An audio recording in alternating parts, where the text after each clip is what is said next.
What up, YouTube? Trash Talking Circle, Dirty Bird Nation.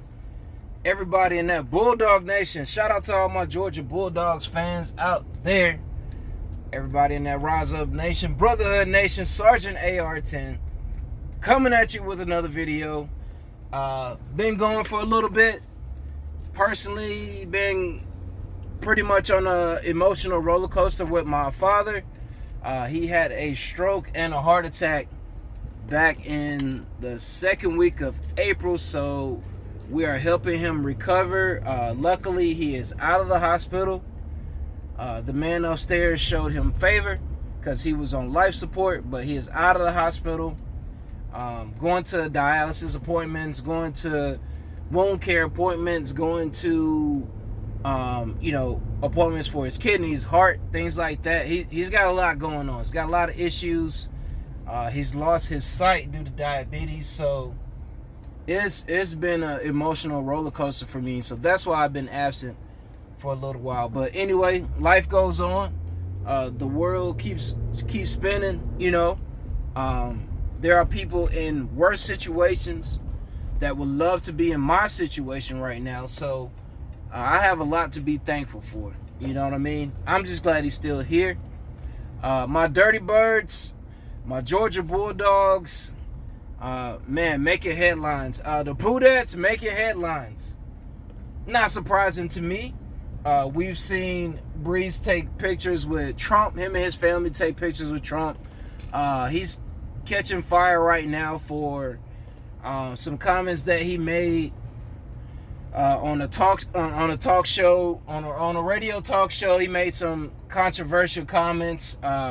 He made those same comments back in 2016, so it doesn't surprise me. If you're taking pictures with Donald Trump, I don't care what race, creed, color, sex you are. If you're taking pictures with this man, a picture shows it shows 1,000 words, man. Your actions speak louder than what you say.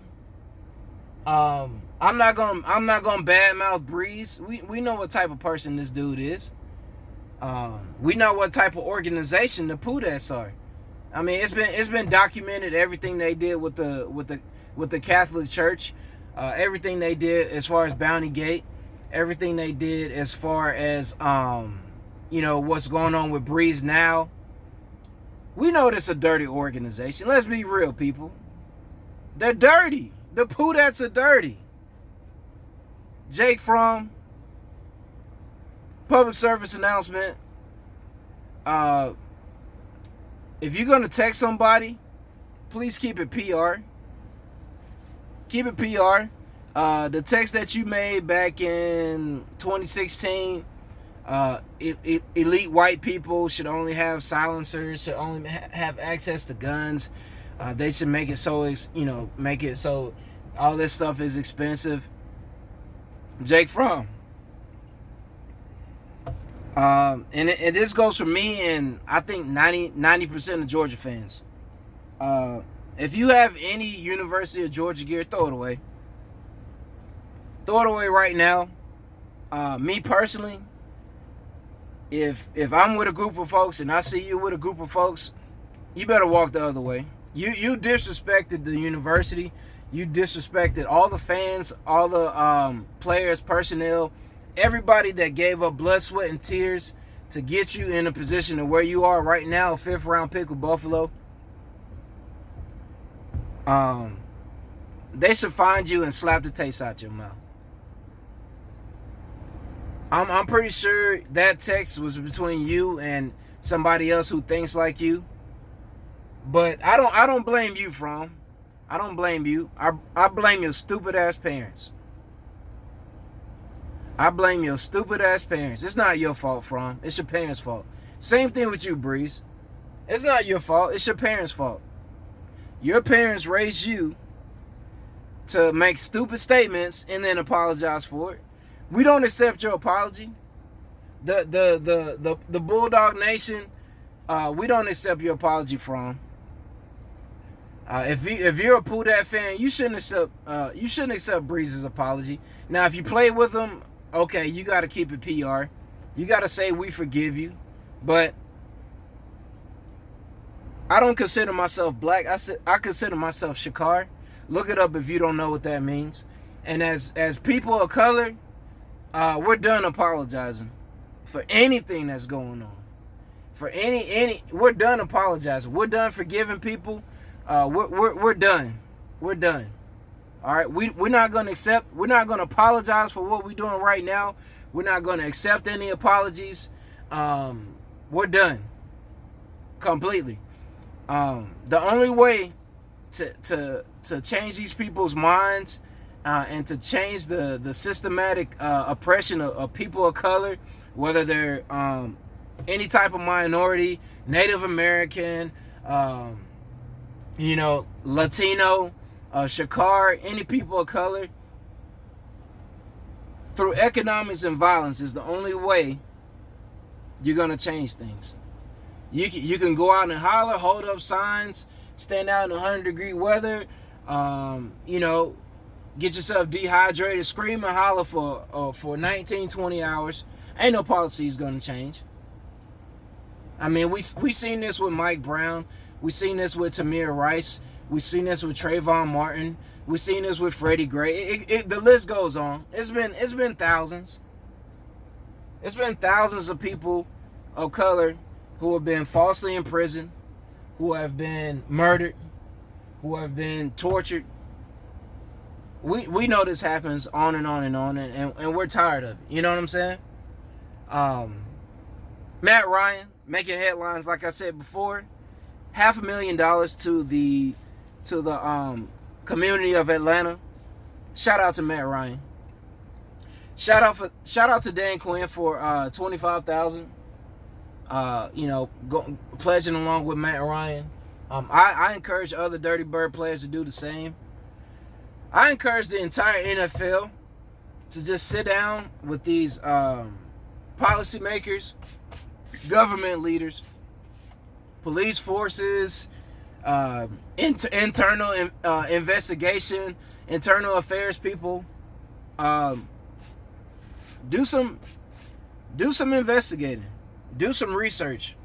Find out these law enforcement officers, whether male or female, I don't care what color skin they are. Find out these people who have multiple incidents, who have, paperwork in their file, who have complaint after complaint for years. Find out who these people really are. Look into their personal lives. Look into their social circles. Find their social medias. Confiscate their phones. Take their phones away. Say, look, we investigating you. I need to see all your text messages, calls for the last 2-3 years. I guarantee you will find these people are bigots. These people are racist. These people have all kinds of underlying motivations to why they're doing what they're doing, and it's leading to incidents and paperwork. So that's what I encourage these people in the NFL, these people with high social status, these people with the means to look into people's backgrounds. Bulldog fans, you shouldn't be embarrassed. You shouldn't be embarrassed for Fromm. Fromm is no longer with the University of Georgia. He's a 5th round pick for the Buffalo Bills. You shouldn't be embarrassed, but what you should do is look at those people who came up with him. Look at the people who he associated with. Look at his parents. You know what I'm saying? What type of social circle do his parents have? What are his parents teaching him and his brother? Look into all that stuff. You know what I'm saying? But, Georgia fans, you shouldn't be embarrassed. You shouldn't have to answer for somebody who is no longer at the school. But you also should look back at Fromm's interviews. Look back at all this Christian stuff that he was just spitting out of his mouth, and God and Jesus and all this stuff, and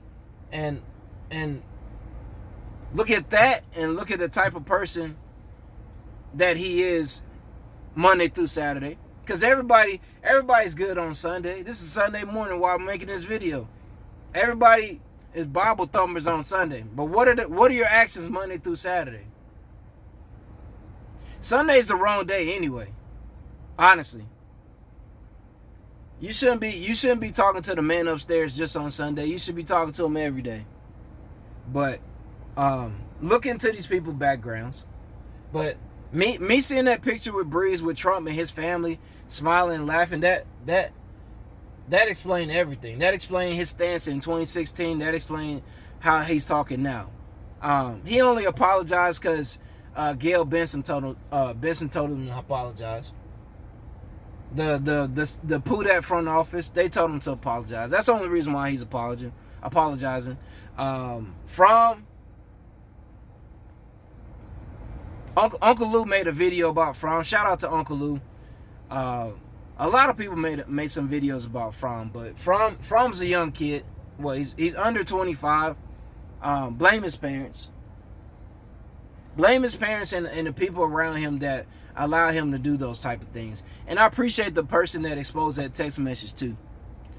But anyway, I'm stepping off my soapbox. I just want to let y'all know, the type of person I am. I've made videos. If you look on my page, I made videos in the past. I protect the people's right to be whatever they want to be. I've been to combat twice. I've lost friends. I've had issues to where I had to see a psychiatrist for the trauma and the things that I went through as a child and as a member of the United States Marine Corps. And it's rough. It really is. So despite my setbacks and my issues, nobody's perfect. I protected people's right to wear a freaking Confederate flag, to fly, to have whatever opinion on life they have, and to be free to do it, to say what they want, to do what they want. I protected people's freedoms to do that. So just show it. If you're a bigot, just show it. You know what I'm saying? If you hate people of this race, ethnicity, sexual preference, whatever, just show it. Don't hide it. That's all I say. Don't hide it. Show me what you're really about so I can know what type of time you're on. You know what I'm saying? But anyway, I'm stepping off the soapbox. Sergeant AR-10, just making a video off the top of the dome. If you didn't know, none of my videos on my page are rehearsed. I just get my phone, I press record, and I speak my mind. You know what I'm saying? I talk about my birds. I talk about my Braves. I talk about my Bulldogs. You know what I'm saying? I even might talk about the Hawks every now and then, But these are just my opinions. These are just how I feel inside. So if you like it, keep watching. If you don't, unsub. I really don't care. I'm not on here for the subs. I'm on here to let people know my perspective on how I feel about Atlanta sports, things that's going on in the world, my experiences as a United States Marine, and what I'm going through on a daily basis. So anyway, if you stuck around to the end of this vid, salute to you. Salute to all the subs out there. Have a great week. Sergeant AR-10 checking out. Peace.